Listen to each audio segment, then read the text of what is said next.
చూడు పార్వతి, వృద్ధ బ్రాహ్మణ రూపంలో ఉంటాను, నువ్వు వృద్ధ బ్రాహ్మణిగా మారు. ఇక్కడే ఈ సరోవరంలో ఈ బురదలోని దిగిపోతూ ఉంటాను.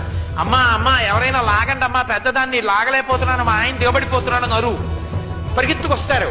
పాపం లేని వాళ్ళు లాగండి అను. ఎవరు పాపం లేదని నన్ను లాగుతాడో చూడు. శిఖరం దిగొస్తున్నారు అందరూ. అమ్మా అమ్మా మా ఆయన పెద్దవాడు ముసిలివాడు దిగిపోతున్నాడమ్మా, ఊబిలో లాగండి లాగండి లాగండి అంటుంది ఆవిడ. ఒక్కొక్కళ్ళు వస్తున్నారు, చేపట్టుకోబోతున్నారు. అమ్మ మీకు పాపం లేకపోతే లాగండి అంది ఆవిడ. అయ్యో లేకపోవడం ఏంటమ్మా, ఎందుకు వచ్చిన కూడా మురిగిపోతాడేమో ముసలాయనలే, ఇంకో కొత్త పాపం ఉంటే విడిపోతున్నాడు. ఒక వేశ్య వచ్చింది కిందకి దిగి.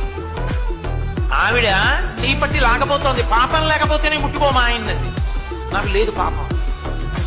వేశ్యవిగా పాపం లేకపోవడం ఏంటి? నీకన్నా పాపాత్మురాలు ఎవరు ఉంటారు?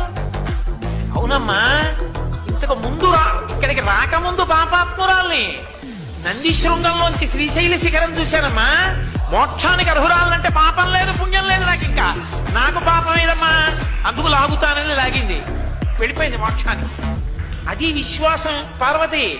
అది ఉన్నవాడికి ఇస్తానన్నాను, నమ్మకం లేకుండా చూసిన వాడికి ఇస్తానని నేను చెప్పలేదు. ఇస్తానంటే అది నమ్మి చేసిన వాడికి ఇస్తానన్నాను.